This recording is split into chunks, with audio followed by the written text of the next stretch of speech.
아멘, 아멘. 우리 산성들분, 올해 우리 교회는 하나님의 마음에 합한 교회란 주제로 지금 말씀을 그리고 주제를 가지고 한 해를 이끌어가고 있습니다. 우리가 이 세상 살면 나름의 기준이 있죠. 어떤 사람은 경제적인 기준, 어떤 사람은 어떤 지위와 명예의 기준, 그리고 어떤 사람은 성공에 대한 기준이 있습니다. 기준은 각자 나름대로 다 다르죠. 그런데 우리가 그리스도인이다 라고 말할 땐 어떤 자들인가? 우리의 기준이 바로 하나님입니다 라고 고백하는 자들이에요. 그러니까 하나님이 기준이 되는 자를 그리스도인이라고 합니다. 교회는 다른 곳이 아니에요. 하나님이 기준이 되는 공동체가 바로 교회인 줄 믿습니다.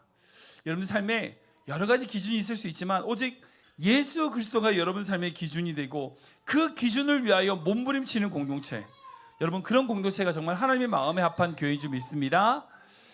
하나님의 마음에 합한 교회인 줄 믿습니다. 네, 여러분들 그런 인생 되시길 축복합니다. 우리 옆을 바라보면서 주님의 마음에 합한 사람 되시다. 주님 마음에 합한 교회 이룹시다. 아멘.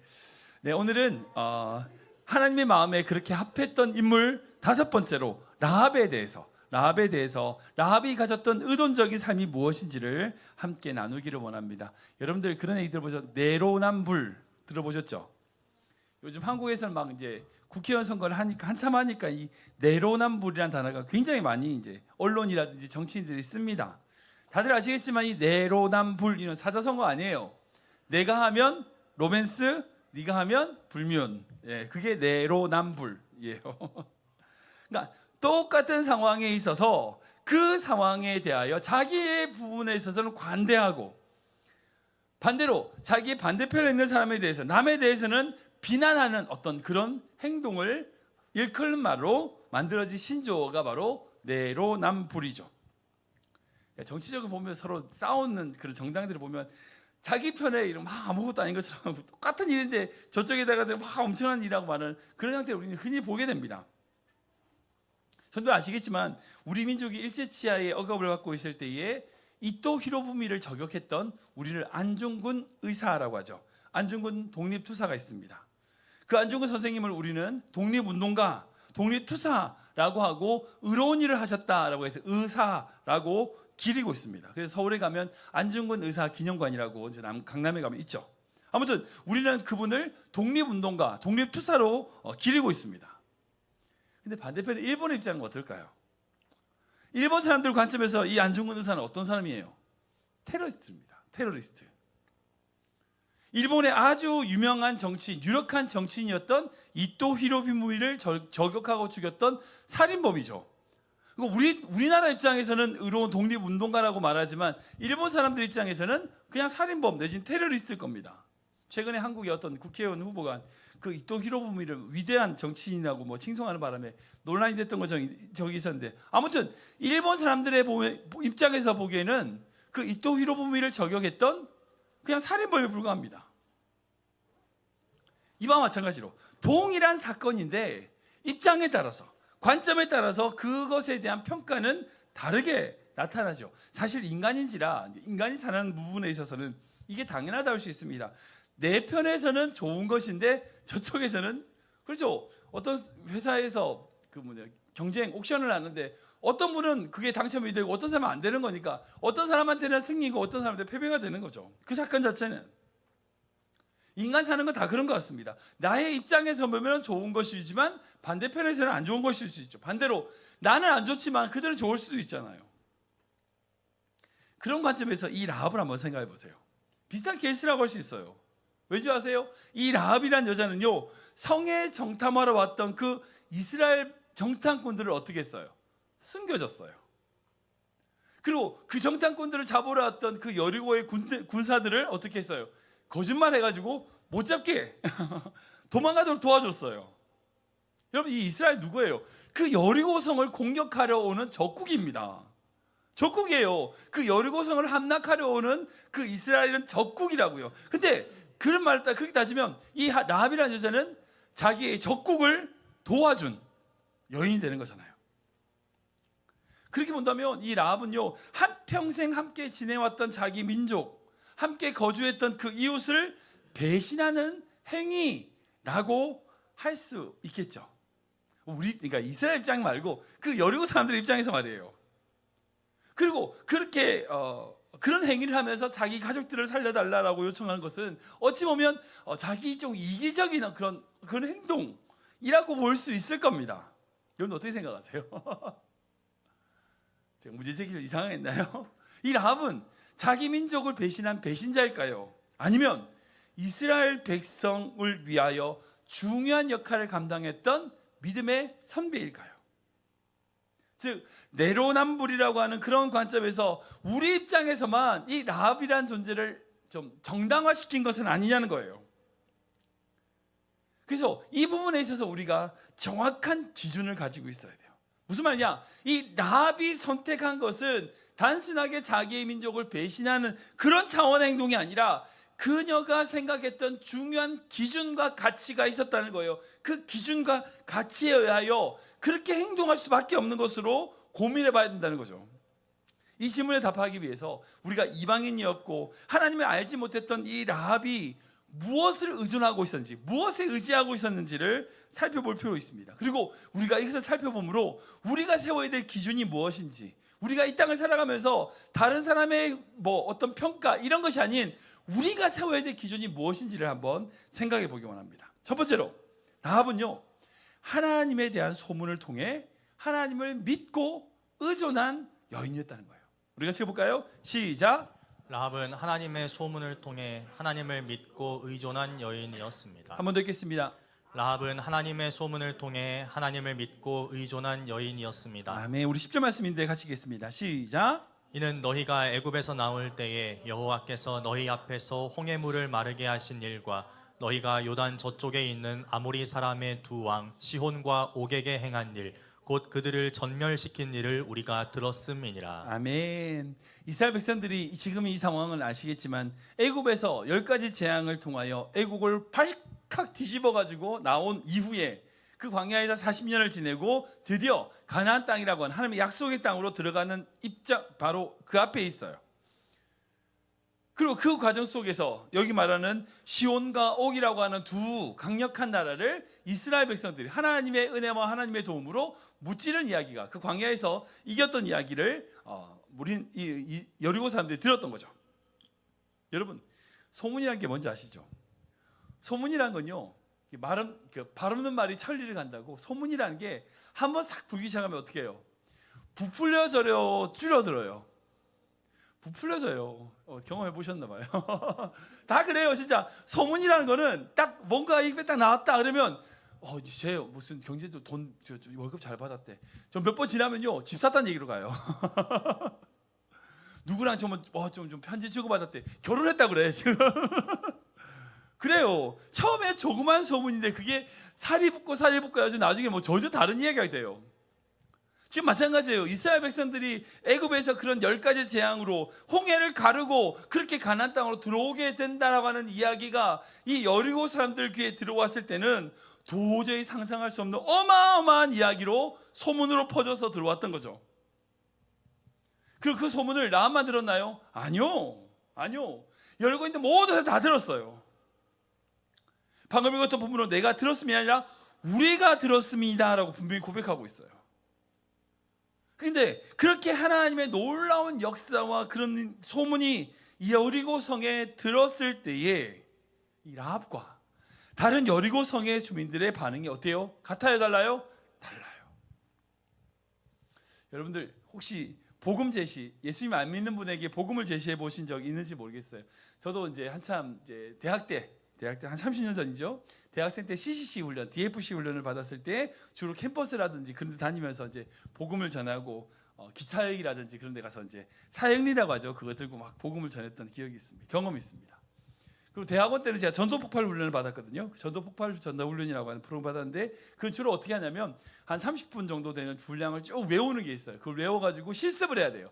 어디 갔냐? 아파트를 찾아가. 아파트 벨 두드리고 이제 혼자 가면 이제 그거 하니까 이제 여자분하고 저하고 이제 이렇게 해가지고 청년들 한 3명 정도 그리고 찾아가가지고 옛날에 문 열어줬어요. 요즘은 절대 그렇게 못하죠. 옛날에 그문 열어주면 이제 우리가 복음을 제시해야 되겠냐 하면서 그 복음 막 30분 동안 얘기를 해요. 옛날 진짜 사람들 참 착했어. 다 들어줬단 말이에요. 아무튼 그렇게 막 복음을 전했던 기억이 있어요. 근데 지금은 그런 식의 전도 방법이 통하진 않죠. 그때는 그랬어요. 근데 그렇게 복음을 전할 때 제가 경험했던 게 뭐냐면 사람마다 듣는 내용은 같은데 반응은 달라요. 반응이 달라요. 천국이 있고 지옥이 있으며 그 지옥에 대한 영원한 심판이 있다라고 얘기했을 때 두려워하시면서 그것에 대하여 복음을 받아들이시는 분이 있는가 하면 그것을 알겠지만 전혀 자기는 그렇게 반응하지 않는 그런 부류가 있는 거죠. 그러니까 우리가 안 믿는 사람은 억지로 믿게 할 수는 없어요. 우리가 하는 거 뭐예요? 그저 복음을 전하는 거죠. 구원이 여기 있다라고 전하기만 하면 그 사람의 그것에 대하여 어떻게 반응할지는 그 사람의 몫인 거예요. 전하지 않으면 우리 잘못이야. 근데 전할 때에 그 사람의 잘못, 그 사람의 책임이 되는 거죠. 중요한 건 뭐예요? 그 사람이 복음을 들었을 때의 반응이 어떻느냐는 거예요. 다 다른 거예요. 다 다른 거예요. 그 소식을 대하는 태도가 다 다른 거예요. 많은 분들이 하나님 좀 너무하시다. 좀 너무하시다. 여리고서 그 사람 불쌍한 사람들을 하나님 확 돌게 해가지고 소리 질러가지고 무너뜨려 사람 다 죽이고 하나님 왜 그렇게 그 사람들을 죽이셨을까? 하나님 왜 그렇게 그 여리고성 사람들을 많이 그렇게 힘들게 죽이셨을까라고 물으실지 모르겠지만 오히려 난 이렇게 묻고 싶어요. 라합은 그렇게 반응했는데 왜 나머지 여리고 사람들은 그 소문을 듣고 그렇게 반응하지 않았냐는 거예요. 그러니까 하나님이 그들을 왜 심판하셨느냐는 질문이 아니라 왜 그러셨는지 모르겠다는 말이 아니라 왜 그 하나님의 소식을 듣고 라합과 같이 반응하지 않았냐는 거예요. 만약 생각해 보세요. 여리고성 사람들이 라합과 같이 반응했다면 하나님 그 여리고성을 무너뜨리셨겠냐고요.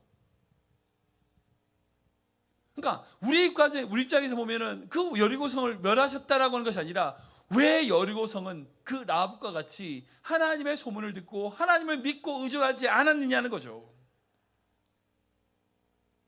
라합은 그 하나님의 소식을 들었을 때에 정확히 하나님이 어떤 분인지를 알고 있는 것을 보게 됩니다. 그리고 그 하나님을 통하여 구원을 이루어야 된다라고 하는 것을 정확하게 알고 있는 것을 보게 돼요. 그러니까 뿐만 아니라 이 라합이 직업이 기생이잖아요. 이게 이제 술집에서 일하다 보니까 그 사회가 얼마나 타락했는지 누구보다도 이 라합은 잘 알고 있었어요.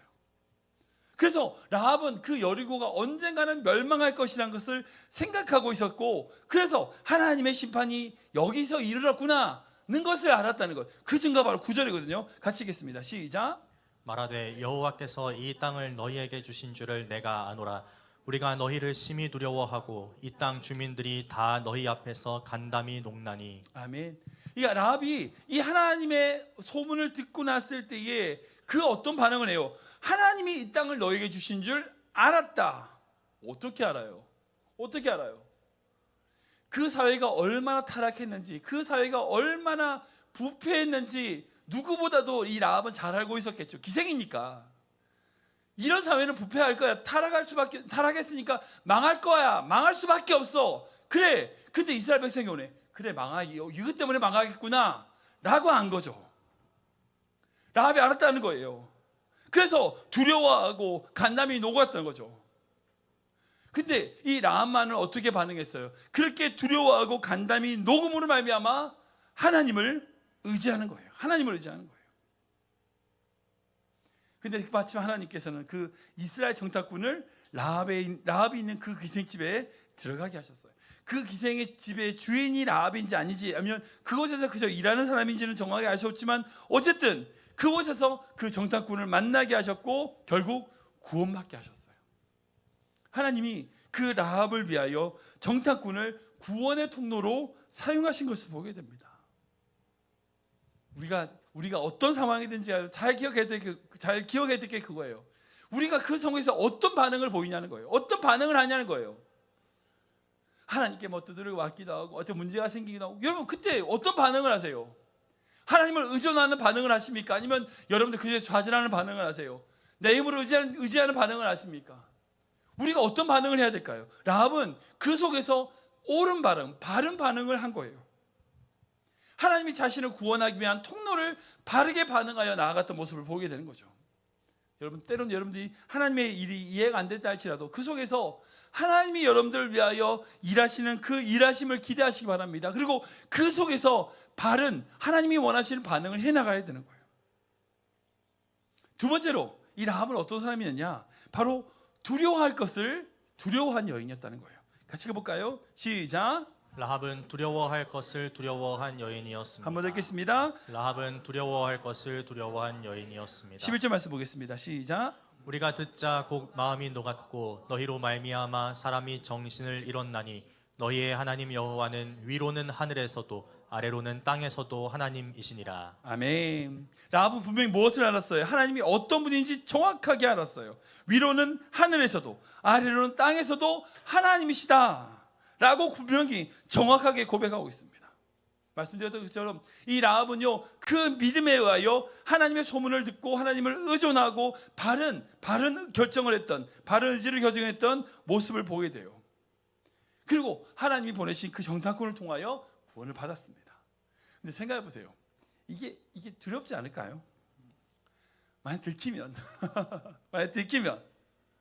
그리고 자기가 도와줬던 그 정탐꾼들이 자기를 지켜주지 않으면, 약속을 안 지키면, 여러분 지금 라합은요 어느 한쪽도 믿을 수 없는 상태예요. 만약에 그 정탐꾼을 숨겨줬다는 걸 들키게 되면 그 여리고 사람들한테 뭐 돌 맞아 죽든지 뭐 그렇게 죽을 거예요. 근데 실컷 그 정탐꾼을 도와줬는데 이 정탐꾼들이 잊어버리고 그냥 약속을 안 지켜버려. 그럼 같이 죽는 거예요. 두려워하겠죠. 어떻게 안 두려울 수 있습니까? 근데 라합은 그렇게 자기의 안위나 뭐 어떤 것보다 더 큰 것을 두려워하고 있었어요. 바로 하나님이 행하신 일들을 두려워하고 있는 거죠. 그 이야기를 들었을 때 마음이 녹았고 정신을 잃었다. 무슨 말이에요? 자기가 안위를 가지냐 이런 두려움이 아니라 더 큰 두려움으로 두려워하고 있었던 여인이었다는 거예요. 여러분들 이제 영국의 세실 존 로스라고 하는 장군이 있습니다. 이 장군은요 되게 유명한 장군입니다. 보어 전쟁이라고 아프리카에 가서 수많은 이제 원주민들을 학살하고 이제 그 많은 재산을 영국으로 가져왔던 정말 대단한 장군이었어요. 지금도 이제 이 장군 때문에 지금 옥스퍼드에 동상이 하나 있는데 그걸 철거해야 된다 막 난리치는데 아무튼 그런 유명한 장군이에요. 그러니까 그 당시에 모든 아프리카에 있는 식민지에 있던 그런 금이라든지 다이아몬드 이런 것들을 본 정말 어떤 경제적인 이익을 영국으로 가져왔던, 거기 보어 전쟁이라고 하는 전쟁을 일으켜가지고 강탈해가지고 마치 우리나라 일본 사람들이 강탈해 갔던 것처럼 그렇게 강탈해가지고 영국으로 가져왔던 그 장군이었어요. 그 당시에 모든 언론들이 어떻게 했냐면 진짜 애국자다, 영국을 위하여 헌신하고 있는 장군 세실 존 로스, 그래가지고 신문에 딱 대접해가지고 이 사람 사진 쫙 붙이고 막 멋있게 이 사람을 광고해줬어요. 그에 반해 데이비드 리빙스턴 선교사님이라고 하는 분이 있습니다. 이분은 선교사님으로서 정치인이기도 하면서 정교사님으로서 사회에 쓴소리를 했던 그런 분이셨어요. 그러면 안 된다, 우리가 그렇게 하면 안 된다. 그러니까 영국 의회에 가서 그 식민지에서 강탈해 오는 것들에 대한 반대 연설을 했던 유명한 그 선교사님이세요. 그 당시 언론들 어땠는지 아세요? 매국노다. 아니 영국이 그렇게 부를 가지는 게 뭐 잘못됐냐? 너 정말 나라를 사랑하지 않는 자다. 매국노다. 그 당시에 모든 언론들은요 이 세실 존 로스라고 한 장군을 막 치앙시키고 막 위대한 장군이라 그러고 애국자라 그러고 막 추앙했었어요. 반대로 데이비드 린스턴 이 사람은요 정말 매국노고 정말 몹쓸 사람이고 정말 안 되는 사람이라고 막 그렇게 저주를 보면서 언론이 막 대접이 다 됐었어요. 모든 사람들이 다 그렇게 생각하고 있었어요. 근데 지금 한 200년이 지났거든요. 이 세실 존 로스 이분의 무덤은 어디인지도 몰라요. 근데 데이비드 리빙스턴 이 선교사님의 묘는 영국 왕실묘에 안장되어 있습니다. 아까 말씀드렸잖아요. 지금 옥스퍼드에 그 세실 존 로스 그 동상이 있는데 그걸 철거해야 된다고 막 지금 데모하고 난리예요. 왜냐하면 제국주의라고. 옛날에 아프리카를 식민지배했던 그 앞장섰던 사람이라고 철거해야 된다고 동상을 끄집어내야 된다고 막 난리를 치고 있어요. 지금 어떻게 평가하고 있냐? 살아있는 양심, 데이비드 리빙스턴 선교사님을 살아있는 양심. 그 당시 모든 사람들이 물질에 미쳐가지고 그렇게 흘러가고 있을 때에 하나님이 원하시는 것이 무엇인지 진실하게 말했던 살아있는 영국의 양심이라고 부르고 있어요. 여러분, 많은 사람들이 두려워하는 게 있어요. 뭐냐면 주변 사람들이 나를 어떻게 평가하느냐는 거예요. 주변 사람들이 내가 이렇게 하나님을 위하여 이런 걸 할 때에 제일 많이 부딪히는 게 주변 사람들이 그가 굳이 그렇게 할 필요가 있어? 뭐 때문에 그러냐? 주변 사람들이 나를 두렵게 해요. 그런 평가들이 두렵게 하는 거예요. 여러분, 우리의 기준은 그런 세상 사람들의 평가가 아니에요. 하나님이 나를 어떻게 보시냐는 거예요. 하나님이 나를 어떻게 판단하시냐, 그것이 기준이 돼야 돼요. 그게 기준이 되면요, 그 당시에는 욕먹을 수 있어요. 아니에요. 그럼 뭐 손가락질 받을 수 있어요. 그런데 시간이 지나면 그렇게 바르게 살면요, 하나님은 결국 그 사람을 높이시는 거예요. 하나님이 결국 그 사람을 삶을 통하여 일하시는 거예요. 이게 하나님의 법칙인 거예요. 라합이 세상의 사람들의 평가, 사람들의 말에 그 말에 평가받은 게 아니에요. 뭘 두려워했어요? 그 하나님을 두려워했다고요. 사람들이 나를 죽일까? 사람들이 나를 어떻게 볼까? 내가 내 민족인데 뭐 이런 거 아니에요. 하나님이 내 앞에서 어떤 존재냐는 거예요. 그것에 대한 두려움이 있었다는 거예요. 여러분, 정말 두려워할 것을 두려워하십시오. 세상이 나를 뭐라고 보는지 그거 두려워하지 마세요. 그거 두려워할 거 아니에요. 하나님 앞에서 내가 어떤 삶을 사느냐를 두려워하십시오. 하나님 앞에서 내가 어떤 평가를 받을까, 그걸 두려워하세요.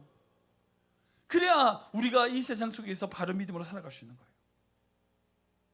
마지막 세 번째로, 라합은요, 믿음으로 하나님을 따르는 삶의 결정을 한 여인이었다는 거예요. 우리 같이 해볼까요? 시작.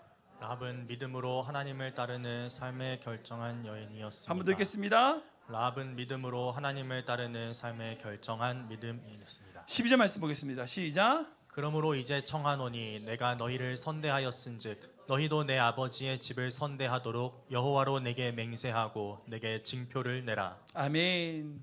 잘 듣는 분, 때로는요, 우리가 하나님과 물질, 하나님과 명예, 하나님과 성공, 하나님과 그 어떤 것, 이런 것들로 인해 한쪽을 선택해야 될 때가 있어요. 물론 이제 그럴 때 우리가 때로는 하나님 말고 다른 거 선택할 때도 많죠. 예. 그런데 아무리 작은 선택일지라도요, 하나님이 아닌 다른 것을 선택하면 그것만큼 시간은 낭비예요. 아무리 보잘것없는 선택일지라도요, 하나님을 선택하게 되면 하나님이 그 인생을 책임져 주세요. 그게 바로 성경의 역사입니다. 그게 바로 성경의 역사예요. 라합이 지금 하나님의 앞에서 어떤 결정을 했어요? 자기 민족을 따르는 게 아니라 하나님을 따르는 것으로 삶의 믿음의 결정을 했어요. 그리고 그 결정에 의하여, 그 믿음의 결정에 의하여 하나님이 그녀의 인생을 변화시키는 것을 보게 됩니다. 그리고 히브리서는 이렇게 고백하죠. 같이 읽겠습니다. 시작. 믿음으로 기생 라합은 정탐꾼을 평안히 영접하였으므로 순종하지 아니한 자와 함께 멸망하지 아니하였도다. 아멘. 이 라합이 이 정탐꾼을 영접하는 것이 뭐 때문이라고요? 믿음 때문이었다는 거예요. 믿음 때문이었다는 거예요. 그리고 그렇지 않았던 여리고 사람들, 분명히 기회를 줬던 그 여리고 사람들과 다르게 하나님을 선택하는 자였다는 거예요. 사랑하는 여러분, 우리 날마다 하나님을 선택해야 됩니다. 믿음의 결정으로 하나님을 따라야 됩니다. 우리가 우리의 욕심을 따르면요, 우리의 아무리 잘 나가도 소용없어요. 비록 우리가 어떤 부족한 모습, 연약한 모습일지라도요, 하나님을 선택한다면 결국 그 하나님은요, 우리를 하나님의 뜻 가운데 인도하시는 것, 여러분 믿으시기 바랍니다. 그게 성경의 법칙이에요. 우리는 믿음으로 주님을 선택하는 삶을 살아야 돼요. 그렇게 하나님을 선택하면요, 라합을 위기에서 구해 주신 것처럼 하나님은 우리의 삶을 구원하실 줄 믿으시기 바랍니다. 그것이 바로 하나님이 우리를 구원하시는 길이에요. 그래서 성경을 보면 뭐라고 얘기해요? 믿음이 없이는 하나님을 기쁘시게 못한대요. 이 진짜 놀라운 말씀이에요. 우리가 믿음으로 결정하고 믿음으로 살아가고 믿음으로 하나님을 위하여 선택할 때 그것이 바로 하나님이 기뻐하시는 삶이 된다는 거예요. 저는 우리 모든 성도님들이 믿음으로 여러분들 삶에 하나님을 선택하는 귀한 믿음의 성도 되시길 주님을 축원합니다. 말씀 정리하면 그렇습니다. 여러분, 근데 이 모든 것이 하나님이 디자인하신 거예요. 하나님이 예배하신 거예요. 우리 1절 말씀 다시 볼까요? 같이 읽겠습니다. 시작. 눈의 아들 여호수아가 시딤에서 두 사람을 정탐꾼으로 보내며 이르되 가서 그 땅과 여리고를 엿보라 하매 그들이 가서 라합이라 하는 기생의 집에 들어가 거기서 유숙하더니. 아멘. 여러분들 말씀하면 잘 상상해 보세요. 여러분들 이 이스라엘 백성들이 여리고를 어떻게 이겼죠? 그 여리고를 뭐 안에 내부에 들어가서 뭐 공격해서 뭐 싸워서 이겼나요? 아니에요. 빙 돌다가 소리 막 지르고 무너지고 이겼어요. 그죠? 굳이 거기 정탐 갈 필요가 없는 곳이야. 그리고 여호수아가 이미 이전에 언제요? 정탐을 다녀왔어요. 누구보다도 그 지역을 잘 알고 있습니다. 근데 다시 보내요. 왜? 여호수아가 왜 그 정탐꾼을 다시 보냈을까요? 물론 이제 여호수아가 그렇게 꼼꼼했다라고 말할 수도 있어요. 겸손했다 그렇게 볼 수도 있죠. 근데 진짜 중요한 게 있어요. 바로 라합을 구하기 위해서요. 라합을 구하기 위해서요. 여러분들 라합이 믿고 의지하고 하나님을 두려워해서 정말 구원을 받았다. 물론 이제 그렇죠. 그런데 하나님이 그를 구원하시는 손길을 정탐꾼을 통하여 내주셨기 때문에 하나님의 섭리와 예정하심이 있었기 때문이에요. 여러분 우리가 때로는 하나님이 원하시는 길로 가지 못한다 할지라도 때로는 하나님이 기뻐하시는 자리에 있지 못한다 할지라도 여러분 끊임없이 우리가 하나님의 선하심을 바라봐야 될 이유가 바로 여기 있어요. 지금 라합은 여리고에 있다고요. 하나님이 기뻐하시는 자리가 아니야. 그런데 그곳에 있을지라도 하나님은 그 라합을 위하여 구원의 손길을 내미시는 분이에요. 우리가 그것을 붙잡으면 돼. 붙잡으면 돼. 그 구원의 손길을 우리가 붙잡으면 되는 거예요. 비록 우리 여러분들이 하나님이 기뻐하시지 않는 자리에 있다 할지라도요, 지금 여러분들을 위하여 끊임없이 내미시는 주님의 손을 붙드시기 바랍니다. 주님이 여러분들을 위하여 끊임없이 일하시는 분임을 믿으시기 바랍니다. 저는 우리 모든 성도님들이 이 라합과 같은 믿음 가지시길 축원합니다. 우리의 삶이 하나님께 온전히 의탁하고 세상을 두려워하는 것이 아니라 오직 하나님만을 두려워하며 세상의 어떤 선택보다도 믿음으로 하나님을 선택하는 그런 믿음의 삶, 여러분 그런 모습이 바로 하나님의 마음에 합한 모습이라는 거예요. 세상 두려워하지 마세요. 세상 겁낼 거 없어요. 우리 주님이 계시니까. 아멘. 예. 세상 두려워할 거 없습니다. 우리 주님이 온 땅의 주인 되시기 때문이에요. 여러분들 이 사실을 꼭 기억하십시오. 비록 우리는 어떤 모습이에요? 그냥 하루 있다 없어지는 하룻밤 이제 이슬 같은 존재야. 우리 인생이 뭐 대단합니까? 아니에요. 아무것도 아니에요. 근데 주님이 우리 귀하다 하시잖아요. 넌 내 아들이라 그러시잖아요. 내 딸이라 그러시잖아요. 이 말씀이 우리에게 힘이 되고 능력이 되는 거예요. 비록 내가 어떤 비참한 자리에 어떤 연약한 자리에 있다 할지라도 여러분들은 주님의 것입니다.